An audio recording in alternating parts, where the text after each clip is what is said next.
Welcome to Legal 123s with ByrdAdatto. Legal issues simplified through real client stories and real-world experiences. Creating simplicity in 3, 2, 1. Welcome back to Legal 123s with ByrdAdatto. I'm your host, ByrdAdatto, with my co-host, Michael Byrd. Thanks, Brad. As a business and healthcare law firm, we meet a lot of interesting people and learn their amazing stories. This season, we are riding the emotional roller coaster of the crises that arise in the operating season of a business. Our theme this season is running a business. Yeah, Michael, and running a business, I mean, although there's crises that come with it, that's just one of the seasons of the business. What are the other seasons? So there's 4 seasons, and there's the building season, starting a business. We did that last time. Yeah. The operating season, running a business, scaling a season, time to grow, All right. and then buying and selling season. This podcast season, as we said, we're going to be living in the operating season. Yeah, and this season we actually be illustrating the problems that arise while running a business, like, again, the kind of crises that can occur. And we're actually going to use real client stories and sprinkle some guests in there, but what else is going on, Michael? Well, there's a few great stories that did not quite have enough to make a full episode. And so we'll talk about a few of these kind of mini stories during our opening banter. Awesome. I love it. All right. What's the mini story do we have today? Brad, radiologists get a bad rap as not having interesting stories. The perception is that they sit in a quiet room, they read images all day, and it's blah, blah, blah, rinse and repeat. Yeah, well, that is right. But actually, you have like their business structure is fascinating to me.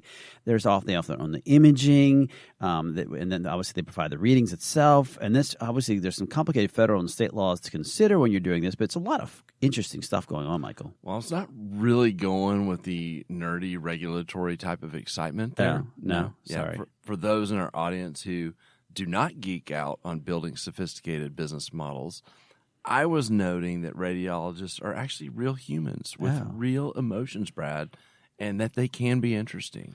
Yes, I guess they're not robots is what you're telling me. But please tell me you're not about to tell them the Zoom whiteboard story. I am, Brad. Oh. I am. Our client in this mini story is a radiologist, and we'll just call him Dr. Lucky. Let me guess. This is someone who actually won the lottery. Not exactly, Brad, and you know the answer, so that you're just trying to set this up. Very good. Dr. Lucky's practice was in the operating season of his business. Okay. And he was having some partner conflict, and I was getting involved to strategize under his rights under his operating agreement. Okay. Sounds like a normal day at the office. Yeah. So I walked in 10 minutes early to the whiteboard to get my stuff set up. No. Hold on. Kennedy, I don't know what's going on here, but Michael just lied big time. 10 minutes early. All right, I'm starting to first red flag audience members is Michael showed up 10 minutes early. Okay, maybe that's why that's why you're calling him Dr. Lucky, because you actually got there early, 10 minutes early. Okay, now I understand the story now. Well, let's not talk about my meeting habits, Brad. And plus, that's only for meetings with you, okay. not with clients. Okay. Yeah. So as I set my stuff down, a paralegal and Access Plus assistant were already in the room getting the Zoom set up. Now, you have to remember that this was during COVID, and remember what it was like doing Zoom back in COVID. We had been doing it, but for most people, this was brand new, and so there was always technological issues and getting things set up, and so we made sure we got everything done early, and so we were logged in, but had the video off and were muted. And believe it or not, Dr. Lucky was sitting on camera waiting for us to start. And so we were, kind of looking up at him and making sure everything was ready to go, and everything was ready to go. Okay, I don't know. This really doesn't sound that exciting probably to the audience, Michael. Maybe you should start talking about the compliance stuff again that we were talking about earlier. Hold tight, Brad. I know you want to, but I'll just say this. As we were seemingly non-exciting, Dr. Lucky's wife and infant child walked onto camera. Okay. And Dr. Lucky kissed his infant. They didn't have no idea we're sitting there and able to see them. We see Dr. Lucky kiss his infant on the head. Yeah. Yeah. And then he proceeded to suggest something to Mrs. Lucky. And let's just say that Dr. Lucky was offering to do something to Mrs. Lucky Ooh. that his newborn child should not have been Oh, hearing. no. Yes. So, yes, right, Brad. Oh, no. And Mrs. Lucky then disappeared off camera, so the awkwardness dissipated. Okay. And we're like, just all of us blushing a little bit, and until she walked back on camera without the child and proceeded to sit in Dr. Lucky's lap with her back to the camera, thankfully. And then Dr. Lucky kind of started monkeying around with the technology, and he turned the sound off on the Zoom, but he did not, unfortunately, turn the video off. And we didn't see any skin or anything, but there was no doubt in any of our minds as to what they were doing. Oh, goodness. I'm assuming the poor child was somewhere else, right? That's what you said? I'm hoping that poor child was in another room with headphones on, because otherwise that kid would have had his eyes burning like those of us in the room. Yes. And so we scrambled to turn the video off from our end so we didn't have to see anymore. Yeah, and the audience is probably like, this can't be true, Michael. Brad, I have images seared in my brain that would say otherwise. So yes, this did happen. The good news is that Dr. Lucky was in a great mood when the whiteboard started. Well, I guess that is good news, especially since it started with partner conflict. Our best stories do seem to come from these very unexpected things when they just kind of pop up, so to speak, during the operating season. You had to do that, didn't you? Yeah, I did. Okay. Well, this is why it could not be a full episode Sure. story. Yeah. I think the only lesson that I learned from that is the importance of being able to compartmentalize, because I had to keep a straight face during the whiteboard. And being a 13-year-old boy, man, that must have been really hard at your heart. For sure. Yes. I could really start throwing us off track now. Let's get back into why our audience is with us today. What is today's story? Okay, well, our client in today's story, Brad, we'll just call him Dr. Unlucky. Okay, and I'm assuming this has nothing to do with someone who just got lucky. But okay, just don't take us down that same path. My teenage brain I don't know if I can handle this. Why Dr. Unlucky? Well, Dr. Unlucky is a plastic surgeon, and he hired the wrong person, Brad. He was replacing a position in his medical spa, and he decided to hire someone we'll call Nurse Houdini. Okay, that's starting to sound a little omniscience, but wait. Why Nurse Houdini? I'm thrown off here. Well, Nurse Houdini, she had a lot of success as a nurse injector. And in fact, she had a really large following. And she was skilled in the art of Botox injections. I'm not following the use of this name. It doesn't seem to really make sense to me. Oh, I forgot to mention this part. She was also skilled in the art of deception. Better information. Yes. All right. Tell me a little more about this poor Dr. Unlucky. Well, Dr. Unlucky had a thriving surgical practice and a successful medical spa. But his biggest challenge on the medical spa side was retaining employees. Okay, well, and first for our audience member, there are several factors that really can cause these kind of turnovers, including employees feeling overworked, practices failing to really detail their professional advancements and opportunities. Maybe they perceive that they don't get paid well, or they're not great benefits there. And I'd say this, Michael, and you probably agree, in the med spa space, there are more situations where the providers, once they're really trained on something, they start looking really quickly, well, can I get a better deal otherwise? And of course, if those other factors I just described were present, that tends to make them accelerate them jumping quickly. Yeah, I mean, you and I've been on panels, and whether it's large organizations, large medical spas with multiple locations, or your normal small business owner, the common theme, the biggest challenge they face is employee retention. They can't find enough talent. I think all the things you said, plus there seems to be a shortage of talent. Plus, in this space in particular, there just seems to be almost just the part of the culture is bouncing from one place to the next to get the next big thing. But he had actually, Dr. Unlucky had hired us a few years prior to start kind of helping with the turnover problem, at least through the legal lens. He needed some advice. Sure. And Dr. Unlucky decided that he wanted to go with a commission-based structure for his injectors and needed our help to put that in place. Ooh, Michael. Well, among other things, let's just first start off with the first vocabulary word of the day. What does commission-based or commission structure mean?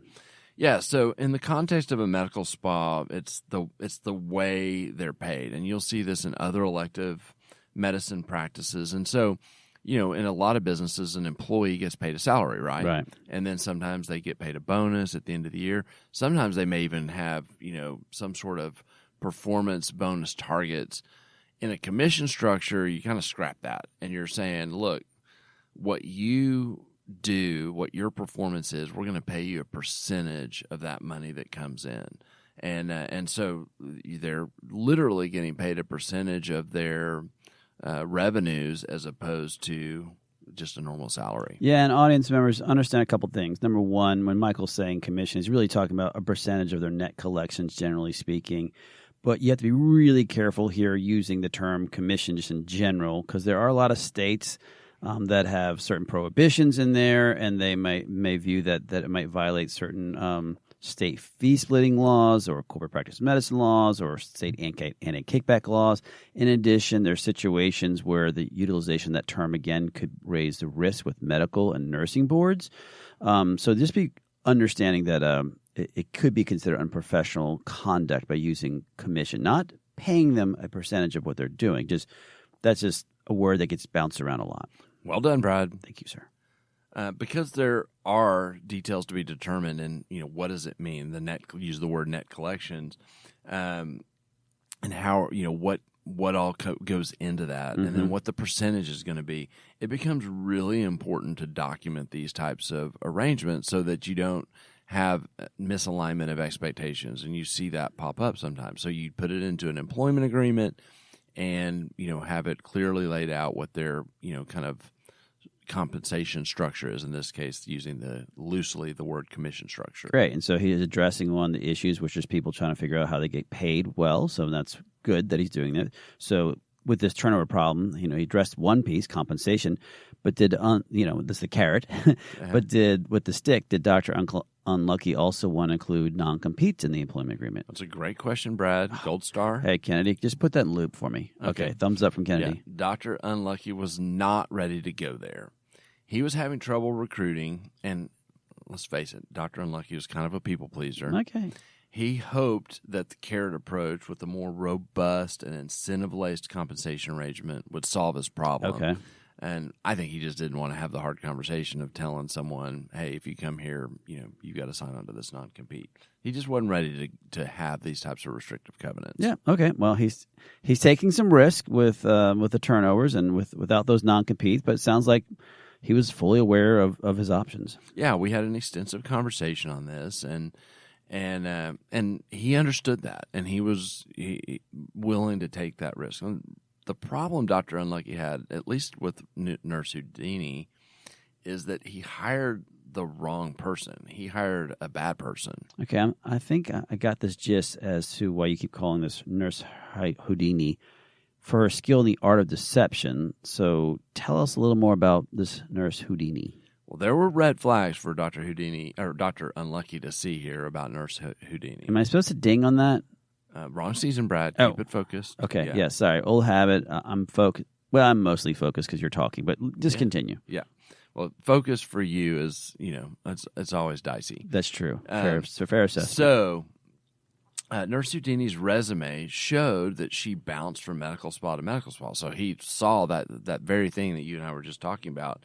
And high turnover can be a red flag. Sure can. And I know many people who pick up on seeing a person jumping from place to place as that red flag. So did Dr. Unlucky ignore this and not try to figure out her story as to why she was doing this? Well, I was not involved with the interview process, but he told me a little about her when he decided to hire her.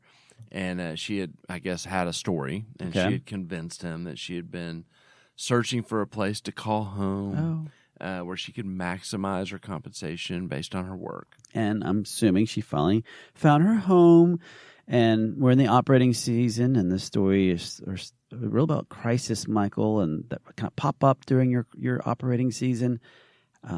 I'm assuming this doesn't end well, so let me guess what happened. Well, maybe I'll wait for it. What happened here? Well, I'll just say this, Brad. The good news is that she was there for a year and a half. Oh. Actually, a little bit longer than She that. was so home. that's good. Yeah. She found her home. The bad news is that Dr. Unlucky's staff accidentally noticed in the trash one day that there were some expired Botox boxes that had been used. Well, that is not the statement I thought you were going to say. That sounds very like it's a very random discovery just in general. Yeah, totally. It was kind of like the first pull on a little piece of thread, and so they started trying to figure out what in the world, like, why would you have an expired product sitting in the trash that someone had used? Yeah, and so they started looking into it and trying to figure out what happened. They fortunately had video cameras set up to capture a lot of this.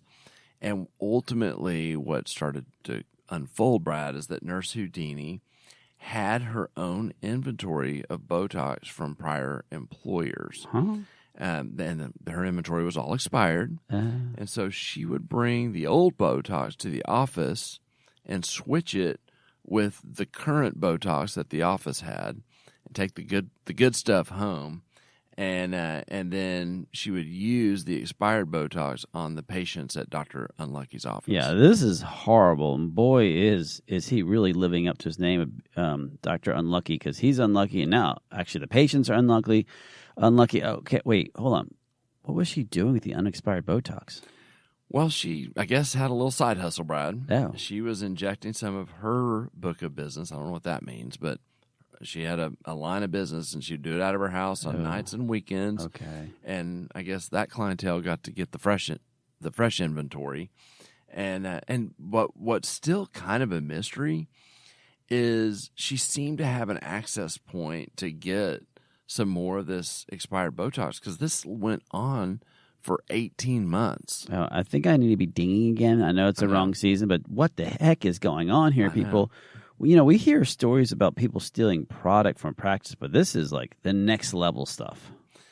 Let's go into commercial, and on the other side, we'll talk a little more about how Dr. Unlucky handled this situation. Many business owners use legal counsel as a last resort rather than as a proactive tool that can further their success. Why?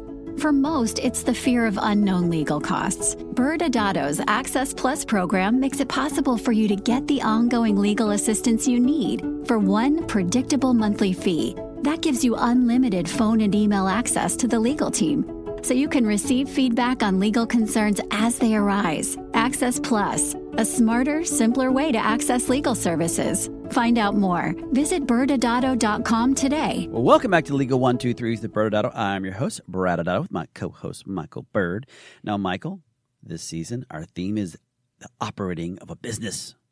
That sounds kind of cool, right? Mm-hmm. And we're talking about real stories that happen and the problems that kind of pop up in the operating of a business. Michael, let's talk about the issues with Nurse Houdini and her switching the expired Botox for Dr. Unlucky's Botox.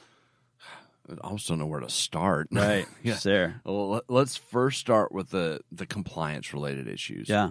So there are two areas of major concern. So you have the treatment of Dr. Unlucky's patients with expired Botox. Bad. Yeah, that's not good. No. And you have the treatments that were happening at home without supervision by Nurse Houdini. Yeah. Can I jump in, at least attack the second one first, maybe? Sure. About the treatment at home. And I think audience members who probably been listeners for all, y'all are probably jumping up and down, like, how is she doing that? There are a lot of red flags there, obviously, but, right. Clearly, ding, right. If she's not having any proper good faith exams, like who's clearing these patients, making sure they're a good candidate for those services, and then who is the supervising physician overseeing her and making sure that these patients are having great outcomes, right? Because although Dr. Unlucky is the physician that typically supervisor, he was not clearing these patients, much less knowing what was going on. And then, obviously, a bigger discussion is RNs don't have it in their scope to treat patients without having this good faith exam conducted, which, I'm sure that this is some of the stuff he's talked about with Dr. Unlucky, that still could have, even though he had no idea what was going on, and even though he was not clearing these patients, he still is our supervising physician. And that could, if there ever was a complaint, he could get dragged into it, not even knowing that his RN was doing this. I'm taking your gold star back. Oh, man. I'm just kidding. You did a good job. Okay, thanks. I just wanted to mess with you because I could not. You did such a good job, Brad, that I had to come up with an opposite. So let's talk about the other issue, the first issue, which is the treatment of Dr. Unlucky's patients with expired Botox. Mm-hmm. So the treatment of patients with expired product really brings in standard of care issues for the patient. And so Dr. Unlucky, I mean, think about this, 18 months, and he had to figure out who received this expired product. I mean, that's just one service he's been doing in his business for, the last couple of years. And then, did they all receive expired product? Did only the people she treated receive expired product, or were the others getting access to it? He didn't, at the beginning, had no idea. And so they did have some pretty decent logs, and they were pretty accurately able to determine that it was only Nurse Houdini's treatments that received this expired product. Yeah. And unfortunately, it was most of them.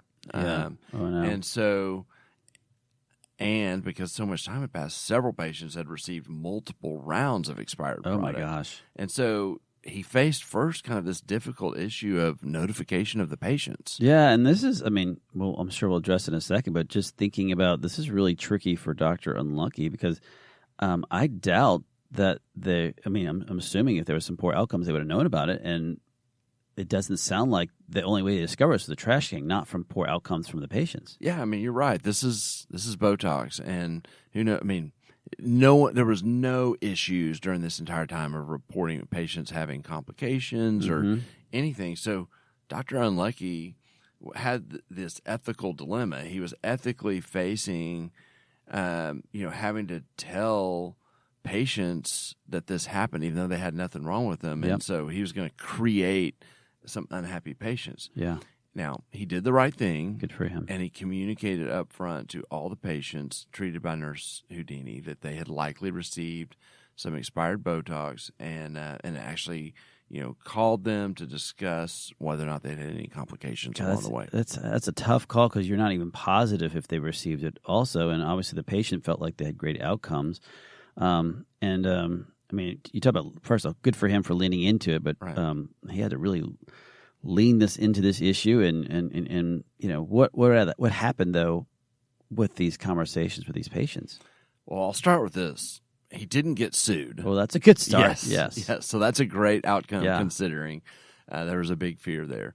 And actually, Brad, most were appreciative of the communication, and it was actually enhanced the relationship and didn't escalate. Now, there was a few that were pretty upset. And he ended up comping them some Botox treatments to try to manage the situation. Yeah. Another issue is whether, he should be thinking about or considering notifying the nursing board. And many state medical boards and nursing boards have these ethical obligations to report things like this when a nurse does something like this. Yeah, there's this common thought when you see other professionals doing things that are not safe for patients to, kind of not be happy about it, but also be like, that's not my problem. Right. And it actually might be. Especially when it's someone you're supervising, there's this inherent obligation to make a notification in many states. Yeah, and I'll just say this, adding that sometimes it's just an embarrassment, Michael, that they want to put their head in the sand. But to your point, if your state requires you to notify it, you can't put your head in the sand. Yeah, and so he did. Dr. Unlucky reported Nurse Houdini, and she ended up getting in some pretty hot water after the fact. She was gone from the practice by the time this really started kicking in. Mm-hmm. So we don't really know the outcome of what happened with her and the nursing board, but it didn't go well. Yeah. Well, this brings us to some additional important questions. What did the practice do with Nurse Houdini as she potentially put the practice patients in harm by bringing this expired Botox back into the office? And, of course, was stealing from the practice. Yeah. Multiple things that are problems. Yes. Yeah. So Dr. Unlucky had signed the employment agreement. Good. And this provided a clear path to terminate for cause. We talked in the prior episode about bad boy clauses or bad girl clauses. Yeah. And there's a few of them to choose from here. Right. And audience, it's important to note that he could have terminated her without this employment agreement. Just Michael's alluding to that a lot of times with the employment agreement, it just has a clear path about how you can terminate the person. Absolutely. And let's shift a little bit because you still it seems pretty obvious she can't be there when you do bad things like that. Yeah. But let's talk about what Dr. Unlucky could have done. Like, what could he have done to prevent the theft of the product in the first place? Yeah, and it's a great question, and it's one of those harder things to answer because there's so many factors that you can start looking at. But you understand fraud happens, and they're committed to practices on lots of different levels. And this isn't just one single way to say, oh, if you do this one thing, you're going to end all fraud. That's just not how it works. And when it comes to theft, especially of controlled substances, a practice really needs to have great policies and processes in place to really prevent, detect, and respond to these types of action. And you have to sit back and ask yourself, okay, well, what are the things should I be considering at my practice? So to start asking yourself these simple questions, just to help maybe start thinking about ways to start minimizing fraud. Like, for example, who is buying, who is procuring the drugs, and where are they stored? Mm-hmm. Who has access to prescribing these drugs? Meaning, like, is it just some verbal order you give, or are you still having some paper files, or are you doing electronic prescription? Like, who has access to those things? Who is then physically removing the drugs from the storage and then dispensing the drugs, right? Again, these all could be different people.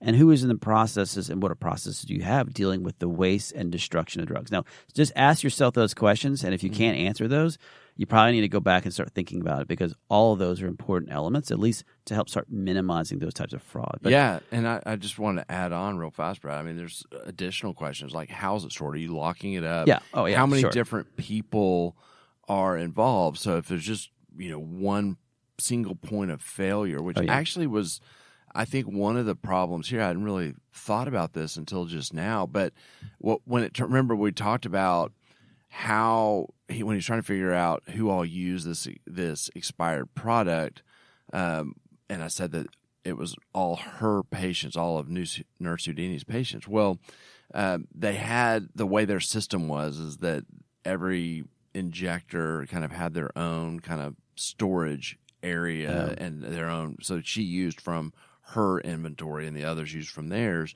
And so, in a sense, there was no oversight of her as it related to her product. And it's kind of, inventory management. Yeah, absolutely. And your point is really well taken. And again, sorry, scratch that. No, but audience, think about it. If to that point is, that's why start asking those questions. And to Michael's point, which is great, is if it's the same person, you have an issue for potential fraud. That's the same thing, by the way, with funds in your practice and other things. But controlled substance is controlled for a reason. But Michael, we're almost getting close to the end of today's episode. Do you have some final thoughts for our audience? Well, the obvious one, Brad, is this: it's always better to be lucky than unlucky. Oh man, I didn't see that one. All right. Michael, guess what? Next Wednesday, we're taking our show on the road to the Las Vegas Strip. All right. We'll be at the beautiful Wynn in front of a live audience at the Medical Spa Show. It will be a blast, Brad, and please, this time, don't try to impersonate Elvis. Don't bring that costume. Thanks again for joining us today. And remember, if you like this episode, please subscribe, make sure to give us a 5-star rating, and share with your friends. You can also sign up for the ByrdAdatto newsletter by going to our website at ByrdAdatto.com. ByrdAdatto is providing this podcast as a public service. This podcast is for educational purposes only. This podcast does not constitute legal advice, nor does it establish an attorney-client relationship. Reference to any specific product or entity does not constitute an endorsement or recommendation by ByrdAdatto. The views expressed by guests are their own, and their appearance on the program does not imply an endorsement of them or any entity they represent. Please consult with an attorney on your legal issues.